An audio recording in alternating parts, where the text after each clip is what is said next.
नमस्कार, स्वागत आपका रेना न्यूज 24 पर। मैं हूं प्रिंस लंबा। प्रदेश में इन दिनों हरियाणा पुलिस महकमे के अंदर खलबली सी मची है, तहलका सा मचा है, क्योंकि आए दिन कोई ना कोई पुलिसकर्मी अपने ही विभाग के हत्थे चढ़ जाता है। कोई ना कोई पुलिसकर्मी रिश्वत लेने या फिर अपराध को बढ़ावा देने यानी कि कानून को अपने हाथ में लेने के मामले में हत्थे चढ़ जाता है, शिकार बन जाता है। और ऐसे ही दो मामले एक बार फिर हरियाणा प्रदेश में सामने आए हैं, जहां पुलिस के द्वारा अपने ही विभाग से संबंधित लोगों को गिरफ्तार किया गया है। अब खास बात यह है कि इन दोनों मामलों में जिन महिला पुलिसकर्मियों को गिरफ्तार किया गया है वो दोनों ही फर्जी हैं। एक तरीके से कहा जा सकता है कि हरियाणा प्रदेश में, राज्य में इन दिनों पुलिस से ज्यादा फर्जी पुलिस का कहर देखने को मिल रहा है, दबंगई देखने को मिल रही है, क्योंकि यही फर्जी पुलिसकर्मी अपनी गैंग बनाकर, अपना गिरोह बनाकर वारदातों को अंजाम दे रहे हैं, लोगों को लूटने का, धोखाधड़ी करने का काम कर रहे हैं, तो साथ ही अपनी गैंग बनाकर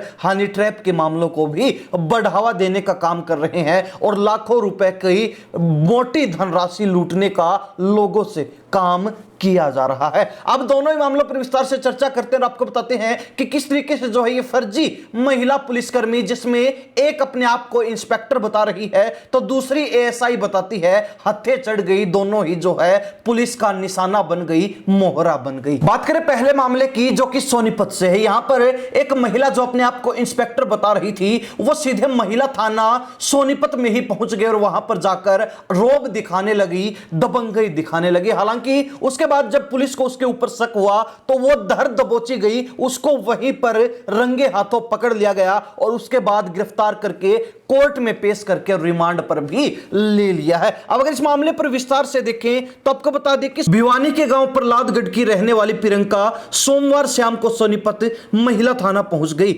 वह वर्तमान में लिव इन रिलेशन में सोनू नाम के युवक के साथ सोनीपत के ही गांव कथुरा में रह रही और वह अपने साथ एक महिला को लेकर पहुंची थी, जिसकी पहचान सुदेश पत्नी चरण निवासी मांगेराम कॉलोनी गोहाना के रूप में हुई है। अब पूरा मामला क्या है उस पर अगर नजर डाली जाए तो आपको बता दें कि फर्जी पुलिस इंस्पेक्टर प्रियंका ने महिला थाना में तैनात हेड कांस्टेबल को बताया कि सुदेश ने पहले गोहाना थाना में अपने पति के खिलाफ दरखास्त दी थी, लेकिन वहां कोई कार्रवाई नहीं हुई, इसलिए अब वह सोनीपत में शिकायत दर्ज कराना चाहती है। प्रियंका ने खुद को रोहतक में तैनात एक महिला इंस्पेक्टर बताया और अब इस मामले में, यानी कि जो मामला वो दर्ज करवाने पहुंची थी, उसमें कार्रवाई करने की बात कही थी। हालांकि महिला पुलिसकर्मी ज्योति को युवती के हाव भाव और जवाबों पर शक हुआ। जब उन्होंने इसकी पोस्टिंग और अन्य औपचारिकताओं के बारे में पूछा तो प्रियंका कोई स्पष्ट जानकारी नहीं दे सकी और संदेह गहराने पर उसे तत्काल थाना एसएचओ द्वारा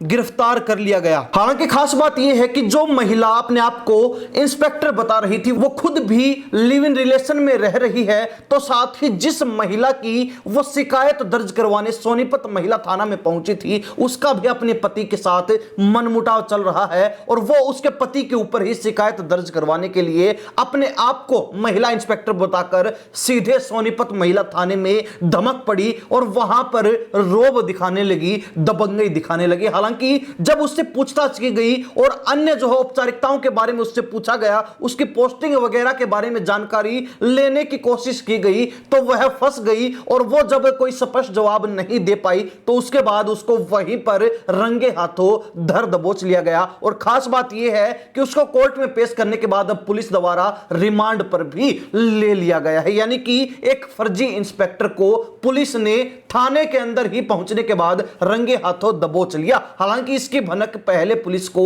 बिल्कुल भी नहीं थी। चर्चा की जाए दूसरे मामले की, जो कि कुरुक्षेत्र से संबंधित, तो वहां पर भी हरियाणा पुलिस के द्वारा एक फर्जी महिला एएसआई को गिरफ्तार किया गया। हालांकि यह फर्जी महिला एएसआई पुलिस के हत्थे तब चढ़ी जब उसकी एक सहेली लापता हो गई। उसकी सहेली की मां के द्वारा शिकायत पुलिस में दी गई, जिसमें शक जो है, संदेह जो है, फर्जी महिला एएसआई पर ही दर्शाया गया था। हालांकि उसके बाद जब पुलिस ने उसको पूछताछ के लिए थाने बुलाया तो वहां पर जब उससे सवाल जवाब किए गए और जब वह फर्जी महिला एसआई आंचल किसी भी सवाल का स्पष्ट जवाब नहीं दे पाई, तो उसके बाद पुलिस के हत्थे चढ़ गई। शक गहराया तो पुलिस ने उसको वहीं पर रंगे हाथों धर दबोचा। अब अगर मामले पर विस्तार से चर्चा की जाए तो आपको बता दें कि 19 अप्रैल को पिहोवा के पास गांव की एक लड़की लापता हो गई थी। लड़की की मां ने शिकायत दर्ज करवाई, जिसमें आरोप लगाया कि उसकी बेटी अपनी सहेली आंचल के साथ गई थी, जो हरियाणा पुलिस में सिपाही है। जब उन्होंने आंचल से पूछा तो वह उन्हें धमकाने लगी, जिसके बाद जांच अधिकारी एएसआई ने आंचल को थाने बुलाकर पूछताछ की। उसने दावा किया कि वह अपनी सहेली को पिहोवा बस स्टैंड छोड़ आई थी और खुद भी उसकी तलाश कर रही है। उसने यहां तक कहा कि उसे अपने वरिष्ठ अधिकारियों से भी संपर्क किया है। हालांकि जब आंचल से आईडी कार्ड मांगा गया तो उसने घर पर भूल आने का बहाना बनाया।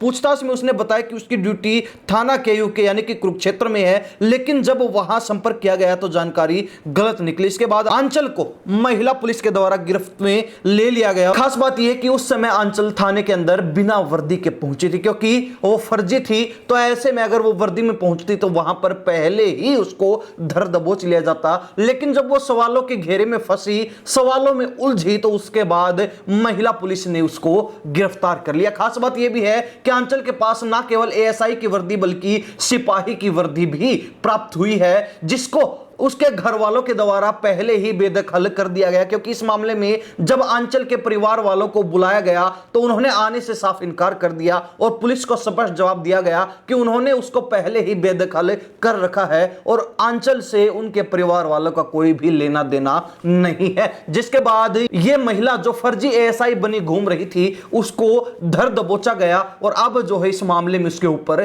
कार्रवाई की गई है। अब ऐसे में इन दोनों मामलों से अंदाजा लगाया जा सकता है कि किस तरीके से हरियाणा प्रदेश के अंदर इन दिनों फर्जी पुलिस का कहर देखने को मिल रहा है। हालांकि इससे पूर्व में भी एक मामला जींद से सामने आया था, जब वहां पर एक महिला जो फर्जी पुलिसकर्मी अपने आप को बता रही थी, उसने अपनी गैंग के साथ, अपने गिरोह के साथ मिलकर हनी ट्रैप का जाल बिछाकर एक व्यापारी को फंसा लिया था और उससे 19 लाख रुपए भी लूट लिए थे। लेकिन उसके बाद जब वो पुलिस के हत्थे चढ़ी तो उसके साथ साथ उसके पूरे गिरोह को भी गिरफ्तार कर लिया गया। और अब एक बार फिर दो और फर्जी पुलिस के मामले सामने आने के बाद यह बात तो स्पष्ट हो गई कि हरियाणा पुलिस की अपराध के ऊपर लगाम जो है वो कमजोर हो चुकी है, लगाम नहीं रही है, जिसके चलते ही इस तरीके के अपराध हरियाणा प्रदेश में इन दिनों बढ़ते नजर आ रहे हैं। इस तरीके के मामले हरियाणा प्रदेश में इन दिनों बढ़ते हुए साफ दिखाई दे रहे हैं। अब देखने वाली बात रहेगी कि इस तरीके के मामलों पर